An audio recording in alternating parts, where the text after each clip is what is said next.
Hallelujah. Praise the Lord. Praise the Lord. Hallelujah. Hallelujah. Praise the Lord. Praise the Lord. యేసువా వందనం. యేసువా వందనం. యేసువా స్తోత్రం. యేసువా స్తోత్రం. తండ్రి వందనం. తండ్రి వందనం. తండ్రి స్తోత్రం. తండ్రి స్తోత్రం. ఆత్మదేవా వందనం. ఆత్మదేవా వందనం. ఆత్మదేవా స్తోత్రం. ఆత్మదేవా స్తోత్రం. త్రియేక దేవా వందనం. త్రియేక దేవా వందనం. త్రియేక దేవా స్తోత్రం. త్రియేక దేవా స్తోత్రం. హల్లెలూయా. హల్లెలూయా. Praise the Lord. Praise the Lord. Hallelujah. Hallelujah. Praise the Lord. Praise the Lord. ఒకరోజు ఒక టీచర్ గారు క్లాసులో చిన్నపిల్లలకి క్యాటకిజం బోధిస్తున్నారు. సత్యోపదేశ సంక్షేపాన్ని పూజ అయిన తర్వాత క్యాటకిజం క్లాసులో సత్యోపదేశ సంక్షేపంలో బోధిస్తున్నారు టీచర్ గారు. వాళ్ళల్లో ఒక యాక్టివ్గా ఉండేటి పిల్లవాడు లేచిన టీచర్ గారిని నాకు ఒక ప్రశ్న అన్నాడు. ఏంటి చెప్పురా అన్నాడు. అనేసరికి ఆ టీచర్ గారు ఏంటి చెప్పురా అనగానే, టీచర్ గారండి, యేసుప్రభు ఎప్పుడైనా నవ్వాడా అని అడిగారు. Did Jesus laugh any time? ఎప్పుడైనా నవ్వారా యేసుప్రభు? యేసుప్రభు ఎప్పుడైనా నవ్వారా? ప్రతిసారి సైతాను కోల్చబడినప్పుడు యేసుప్రభు నవ్వాడు. ప్రతిసారి సైతాను రాజ్యం కోల్చబడినప్పుడు యేసుప్రభు నవ్వాడు. ఈరోజు సువిశేషంలో ఒక మాట చదువుకుంటే ఈ విధంగా ఉంటుంది. లూకాసు వార్త 10వ అధ్యాయము, లూకాసు వార్త 10వ అధ్యాయము 18వ వచనములో ఈ విధంగా చెప్పబడి ఉంది. అందుకు యేసు సైతాను ఆకాశము నుండి మెరుపు వలె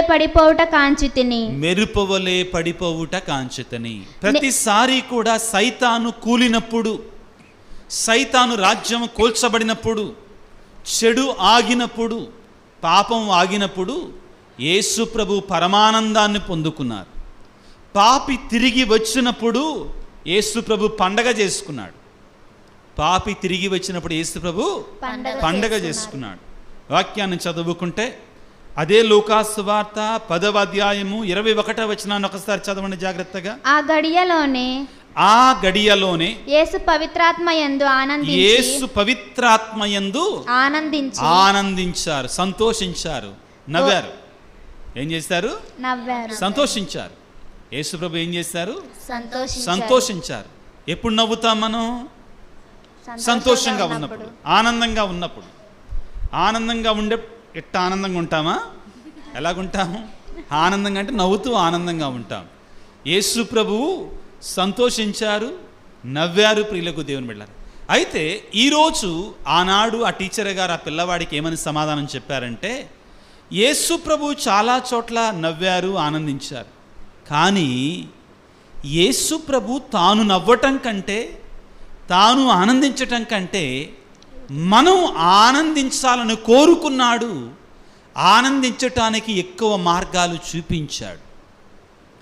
మనం ప్రజలకి ఆనందాన్ని ఇవ్వాలని ఆయన మార్గాన్ని సిద్ధం చేశాడు. ఈనాడు మనం చదువుకున్న సువిశేషములో యేసు ప్రభు కొన్ని మాటలు చెప్తున్నాడు. చదువుకుందాం. లూకాసు వార్త 10వ అధ్యాయం, లూకాసు వార్త 10వ అధ్యాయం 5వ వచనాన్ని చదవండి దయచేసి. మీరు ఏ ఇంటిలో ప్రవేశించినా ఆ ఇంటికి సమాధానము కలుగునుగాక అని చెప్పెను. ఆ ఇంటికి సమాధానము కలుగునుగాక అని చెప్పుడు. ప్రియులారా, లోకమంతా కూడా శాంతి లేకుండా, సమాధానం లేకుండా ఉంది. సమాధానం లేదండి లోకంలో, శాంతి లేదు. ఇక్కడ కూర్చున్నట్టు మన హృదయాలలో కూడా చాలామందిలో ఏదో ఒక రకమైన బాధ, భయం. ప్రపంచవ్యాప్తంగా చూస్తే యుద్ధాలు, భయంకరమైన యుద్ధాలు. మనందరూ తెలుసండి, మళ్ళీ మళ్ళీ చెప్పాల్సిన అవసరంలా.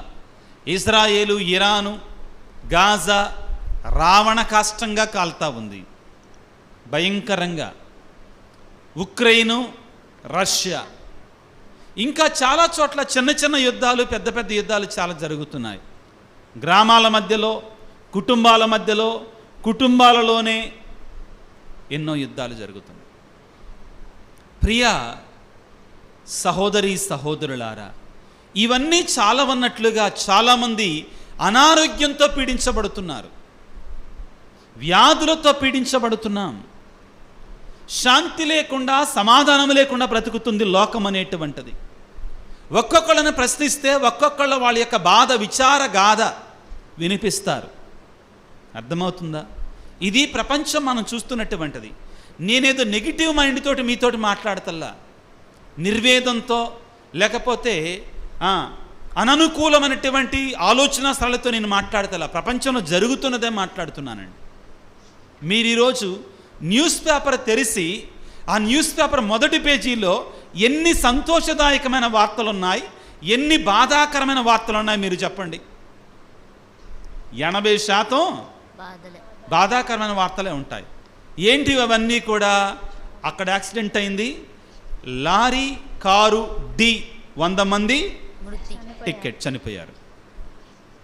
అర్థమైందా? విమానం కూలి 242 మంది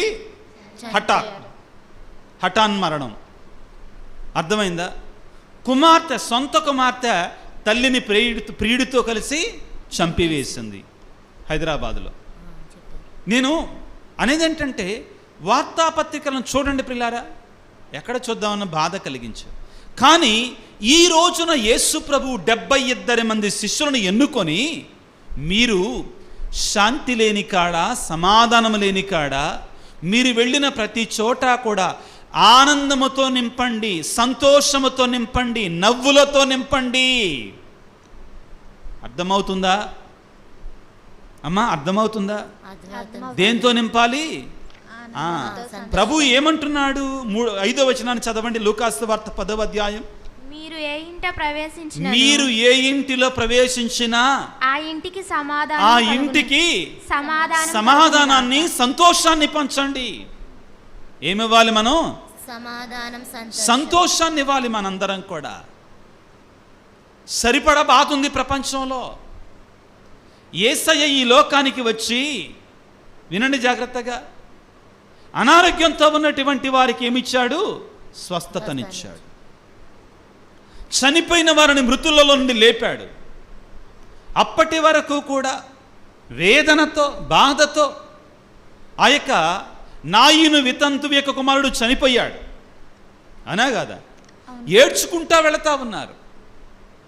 అతనిని గ్రామం వెలుపలకు మోసుకొని వెళుతున్నారు. అందరు కూడా ఏడుస్తూ ఉన్నారు. చనిపోయిన వాడి దగ్గర నవ్వుతారండి? ఒక ఫోటోగ్రాఫర్ అంట ఫోటోలు తీయటానికి వెళ్ళాడు. ఎక్కడికి వెళ్ళాడు? ఫోటోలు తీయడానికి. మళ్ళా వచ్చాడు, షాప్కి వచ్చి ఏడుస్తూ ఉన్నాడు. షాప్కి వచ్చి ఏడుస్తూ ఉన్నాడు. ఎందుకు ఏడుస్తున్నావురా? ఏం లేదు, నేను చెప్పను అన్నాడు.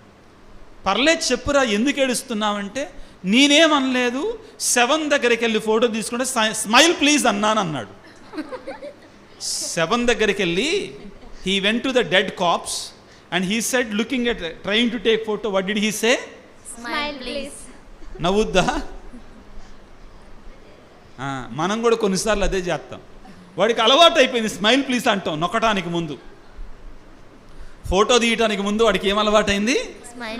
Smile please. ఈ నాయీను వితంతు యొక్క కుమారుని కూడా మోసుకొని వెళుతున్నారు. అందరూ ఎలాగున్నారు? దుఃఖంతో ఉన్నారు, బాధతో ఉన్నారు, వేదనతో ఉన్నారు. ఎక్కడి దాకా మోసుకొని వచ్చారు అతని శవాన్ని? గ్రామపు ఆ యొక్క ఇశ్రాయేలు ప్రజలకి చుట్టూ కూడా ఒక గోడ ఉంటుందండి. ఆ గేటు దగ్గర తీసుకుని వచ్చారు. యేసు ప్రభు బయట నుంచి గ్రామంలోనికి వెళుతున్నారు.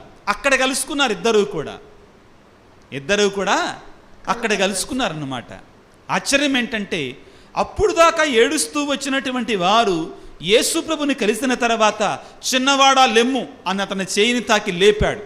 ఏడుస్తున్నటువంటి వారు అందరూ కూడా పండగ చేసుకోవటం మొదలుపెట్టారు, నవ్వడం ప్రారంభించారు, సంతోషంగా ఉండటం ప్రారంభించారు. ప్రియ దేవుని బిడ్డలారా, యేసు ప్రభు ఎక్కడ ఉంటే అక్కడ శాంతి ఉండాలి. యేసు ప్రభు ఎక్కడ ఉంటే అక్కడ సంతోషం ఉండాలి. మేము యేసు ప్రభు అంటే మాకు చాలా ఇష్టం, యేసు ప్రభు అంటే మాకు దేవుడు, యేసు ప్రభుని విడిచిపోయి మేము ఉండలేం, గుళ్ళోకి వెళ్తాం ప్రతి ఆదివారం, ఇంటికి వచ్చి తగువ పెట్టుకుంటాం.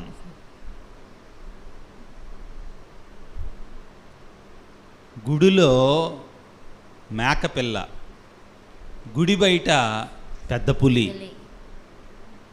గుళ్ళో ఎలాగుంటామండి? మేకపిల్ల. గుడి బయటికి వెళ్ళేసరికే పెద్ద పులి.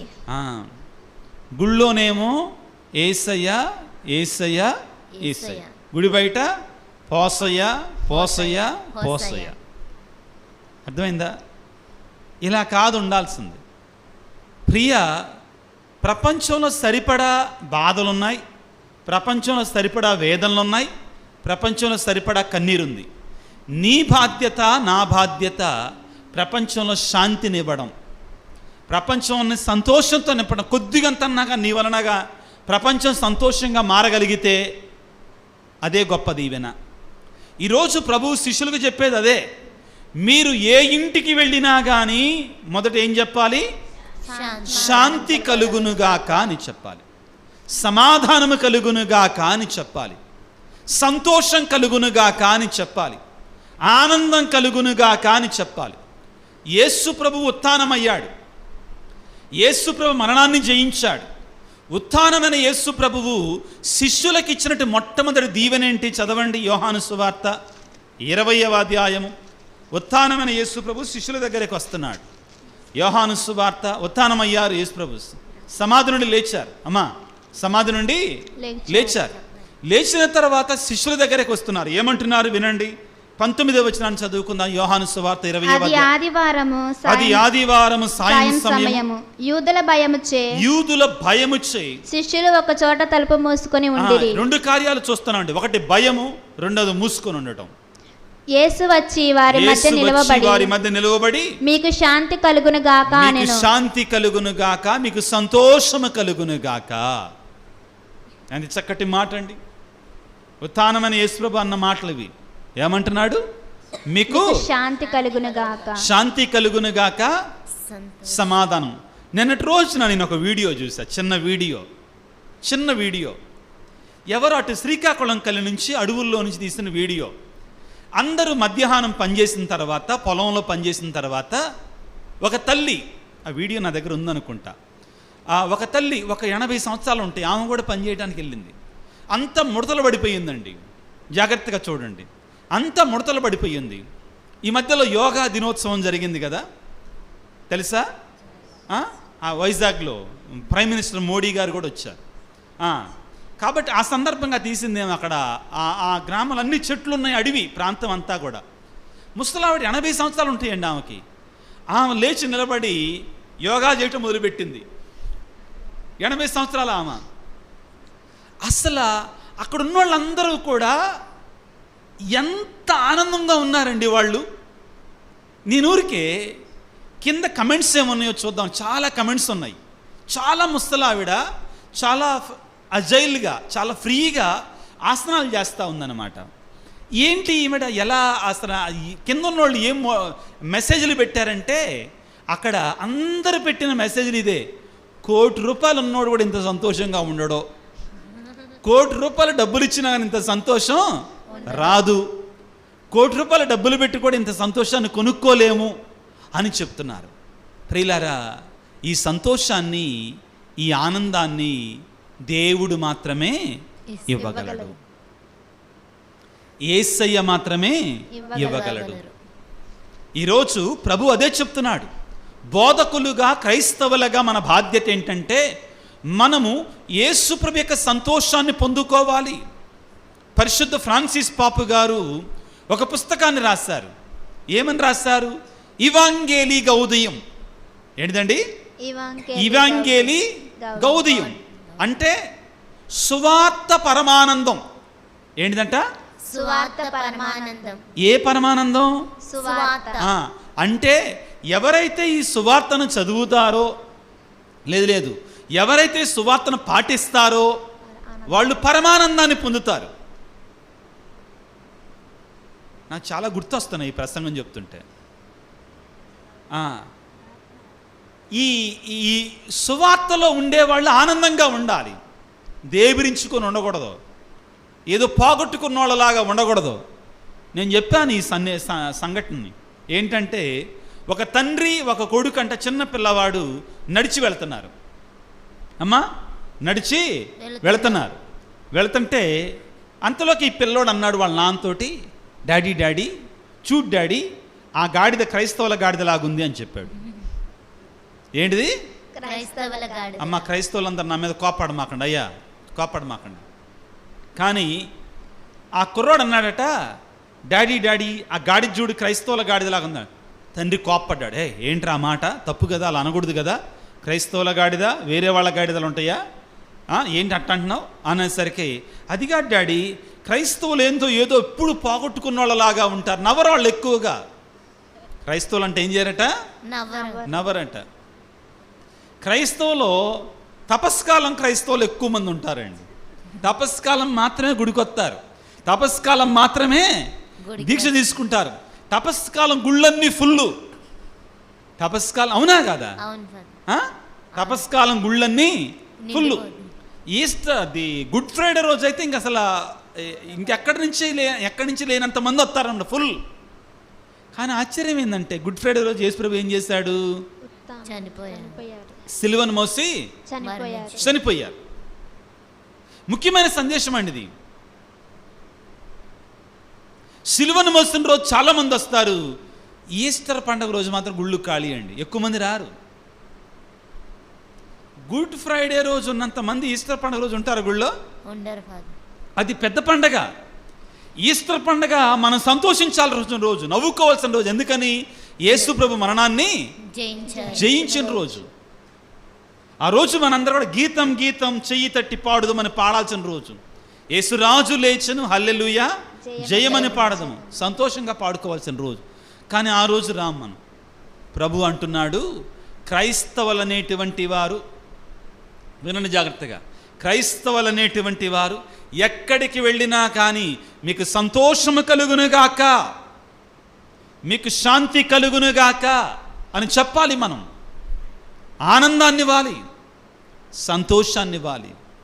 యేసు ప్రభు సిలువను మోసాడు, కానీ దేనికోసం? నిన్ను నన్ను ఆనందంతో నింపటం కోసం. పాపాన్ని విడిచినప్పుడు యేసు ప్రభు నవ్వుతాడు, చెడుని విడిచినప్పుడు యేసు ప్రభు నవ్వుతాడు. అదేవిధంగా యుద్ధాలు మానినప్పుడు యేసు ప్రభు ఆనందిస్తాడు. ఇది దేవుడు మన నుంచి కోరుకునేది. ఆ తర్వాత వాక్యాన్ని చదువుకుంటే 6వ వచనాన్ని చదువుదాం. లూకాసు సువార్త 10వ అధ్యాయం 6వ వచనం. శాంతి కాముడు అచట ఉన్న ఎడల మీ శాంతి అతనికి కలుగును. గమనించండి, మన వైపు నుంచి మనం శాంతినిద్దాం, మన వైపు నుంచి మనం సంతోషాన్ని ఇద్దాం, మన వైపు నుంచి మనం సమాధానాన్ని ఇద్దాం. ఒకవేళ ఎదుటివాడు దాన్ని స్వీకరించలేదనుక మనం ఏం చేయలేం. ఈ సమయంలో మరొక ముఖ్యమైన మాట మనం చదవడానికి ప్రయత్నం చేద్దాం. లూకాసు సువార్త 10వ అధ్యాయము 22వ వచనాన్ని చదువుదాం. 2వ వచనం. నా తండ్రి నాకు సమస్తము అప్పగించి ఉన్నాడు. 10వ అధ్యాయం 2వ వచనాన్ని చదువు. 20 కాదు, 2వ వచనం. ఆయన వారితో ఇట్లా నేను, యేసు శిష్యులతో ఇట్లా నేను, పంటి విస్తారము కాని పంట ఎలాగుందంట? పంట విస్తారము కాని పనివారు తక్కువ, కానీ పనివారు మాత్రం తక్కువ. ఎంత బాధ కదండి. ఇప్పుడు ఏం చేయాలి మరి? పనివాళ్ళు కావాలంటే ఏం చేయాలి? ఏం చేయాలమ్మా? పనివాళ్ళు కావాలంటే ఏం చేయాలి? పంట చాలా ఉంది, దాన్ని కోసేవాళ్ళు లేరు. పనివాళ్ళు కావాలంటే ఏం చేయాలి? We don't have workers. What should we do? We should search. అర్థం కావట్లా. వెతకాలి, ఇంకా ప్రార్థన చేయాలి, ఇంకా పనివాళ్ళు వచ్చేస్తారు. నేనేమంటానంటే మనమే పనివాళ్ళలాగా మారదాం. అర్థమవుతుందా? యేసు ప్రభు ఉద్దేశం ఏంటి? పంట విస్తారము, పనివారు తక్కువ. కాబట్టి ఏం చేయాలి? మనం ప్రార్థన చేద్దాం, బాగానే ఉంది, పనివాళ్ళను పిలుద్దాం, బాగానే ఉంది. కానీ మనం పనివాళ్ళలాగా మారదాం, యేసయ్య పనివాళ్ళలాగా మారదాం. అమ్మా అంతే కదా, మనం పనివాళ్ళలాగా మారదాం. పరిశుద్ధ ఫ్రాన్సిస్ పాపు గారు ఏమని రాశారు? ఇవాంగేలీ గౌదయం, సువార్త పరమానందం. అందులో ఏమంటారు తెలుసా? ఆయన సువార్తను చదివినటువంటి వాడు సంతోషంగా ఉంటాడు. యేసు ప్రభు సువార్తను చదివితే మనలో ఏం కలగాలి? సంతోషం. సువార్త పరమానందం కలగాలి మనలో.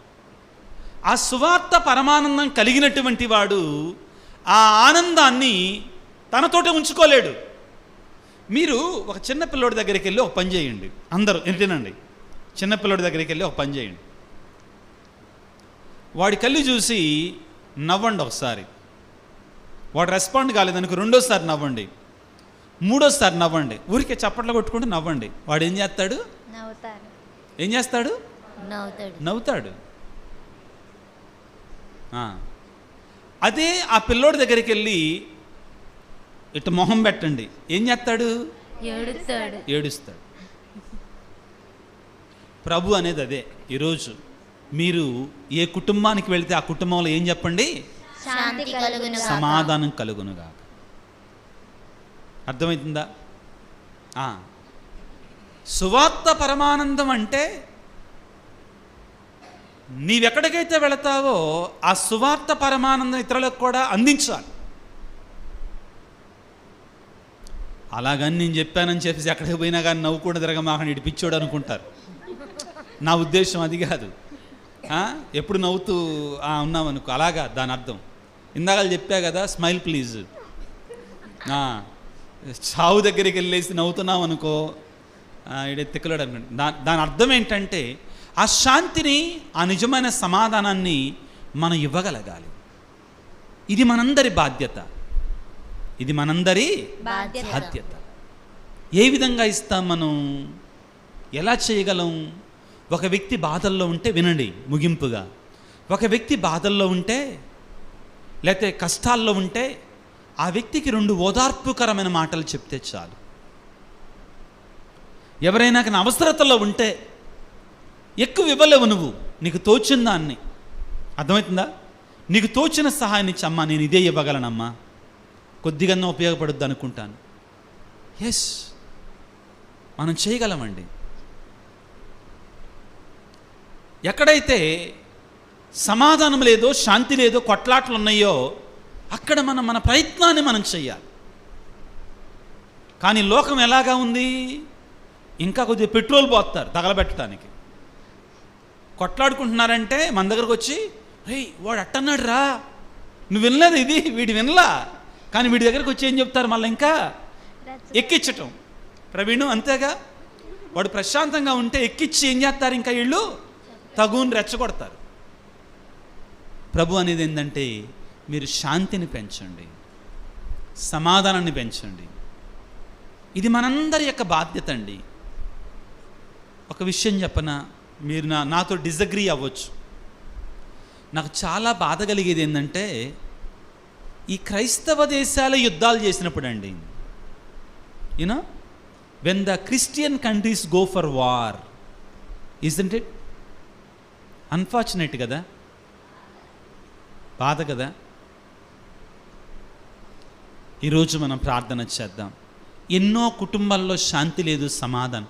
ముఖ్యంగా ఆధునిక ప్రపంచాలలో సైతానుడు అనేటువంటి వాడు కుటుంబాలను పట్టి పీడిస్తున్నాడు. మీ బంధువులు చాలామంది, మీ ఇళ్లలో చాలామంది మీకు ఫోన్ చేసినప్పుడు, మీతో మాట్లాడినప్పుడు, అమ్మా నాకు ఆ సమస్య ఉంది, నాకు అయ్యా సమస్య ఉంది, అయ్యా నాకు ఈ బాధ ఉంది అయ్యా. భార్యాభర్తల మధ్యలో శాంతి లేదు, పరుగులు పెడుతున్నారు. ఇంకా అక్కడ శాంతి కావాలి, అక్కడ ఆనందం కావాలి. అదంతా నాశనం చేసే ఆనందమే. నీ భార్యలో, నీ భర్తలో ఆనందాన్ని, నీ పిల్లల్లో, నీ తల్లిదండ్రులలో ఆనందాన్ని, ఆ కుటుంబంలో ఆనందాన్ని మనం చూడగలగాలి, వెతకాలి. దేవుడు కోరుకునేది అదే. ప్రార్థన చేద్దాం. ప్రభు అంటున్నాడు ఈ రోజున, మీరు ఏ ఇంటికి వెళ్ళినా ఆ కుటుంబానికి శాంతి కలుగునుగాక, సమాధానము కలుగునుగాక అని చెప్పండి. అదేవిధంగా ప్రభు అంటున్నాడు, మీరు ఎక్కడికి వెళ్ళినా అక్కడ ఉన్నటువంటి కలతలను తీసివేయండి. ఇదే సువార్త. ఇదే సువార్తను బోధించటం అంటేనండి, ఇదే క్రీస్తు ప్రభు యొక్క ప్రేమను పంచటం అంటే. ప్రభువుని వేడుకుందాం తలలు వంచి ప్రియులారా. అటువంటి సువార్తీకులుగా ఆ మంచి మనస్సును మనకి, మన వల్ల కాదు ఇది, పరిశుద్ధాత్మ దేవుని యొక్క వరం మనకు కావాలి, పవిత్రాత్మ దేవుని యొక్క కృప మనకు కావాలి. ఈ శాంతిని, ఈ సమాధానాన్ని మన ఇతరులకు ఇవ్వాలంటే, యేసు ప్రభు యొక్క శాంతి దూతలుగా మనం మారాలంటే మనకి కూడా పరిశుద్ధాత్మ వరము కావాలి. సర్వశక్తి గల సర్వేశ్వర, సర్వోన్నతుడా, ఈనాడు మీరు 72 శిష్యులను సువార్త కొరకే పంపుచు, మీరు ఏ ఇంట ప్రవేశించినా ఆ ఇంటికి శాంతి కలుగునుగాక, సమాధానము కలుగునుగా కానీ శాంతిని, సమాధానాన్ని ఇవ్వమని పలికావు. ఓ ప్రేమామయుడా, నీ బిడ్డలుగా, నీ క్రైస్తవులుగా, నీ శిష్యురాండ్రగా మేమందరము కూడా నీ శాంతిని, నీ సమాధానాన్ని మోసేటువంటి మీ యొక్క శిష్యులుగా ఉండటానికి మమ్మల్ని దీవించండి, ఆశీర్వదించండి. పరిశుద్ధ పునీతుడైనటువంటి అస్సిస్సీపుర ఫ్రాన్సిస్ గారు పలికినట్లుగా, ఎక్కడ అశాంతి ఉందో అక్కడ శాంతిని పంచటానికి, ఎక్కడ యుద్ధాలు ఉన్నాయో అక్కడ సమాధానం నెలకొల్పటానికి మీ దూతలుగా మార్చు దేవా అని ప్రార్థిస్తున్నాడు. అవును ప్రభువా, ఈ ప్రపంచం అశాంతితో రగిలిపోతుంది. సమాధానం లేక భయంకరమైన యుద్ధాలతో ఉంది. ప్రభువా, మమ్మును, మా కుటుంబాలని, మాకున్న సమస్తాన్ని కూడా నీ శాంతితో, సమాధానంతో నింపండి. మేమందరము కూడా నీ శిష్యులుగా శాంతిని పంచేవారిగా, సమాధానాన్ని ఇచ్చేటువంటి వారిగా మాకు సహాయం చేయండి. మా జీవితాలలో ప్రభువా, మాకు కోపం వచ్చేటువంటి సంఘటనలు, మాకు అశాంతి వచ్చేటి సంఘటనలు, మాలో ఉన్నటువంటి ఆ సమాధానాన్ని తీసివేసే సంఘటనలు వచ్చినప్పుడు నీవీరోజు పలికిన మాటని మేము జ్ఞాపకం చేసుకొని సంతోషాన్ని, సమాధానాన్ని, శాంతిని నెలకొల్పి వ్యాపింపజేసి పొందుకునే బిడ్డలుగా మమ్మల్ని దీవించమని మా ప్రభు అయిన క్రీస్తు ద్వారా వేడుకొనుచున్నాము తండ్రి. ఆమేన్.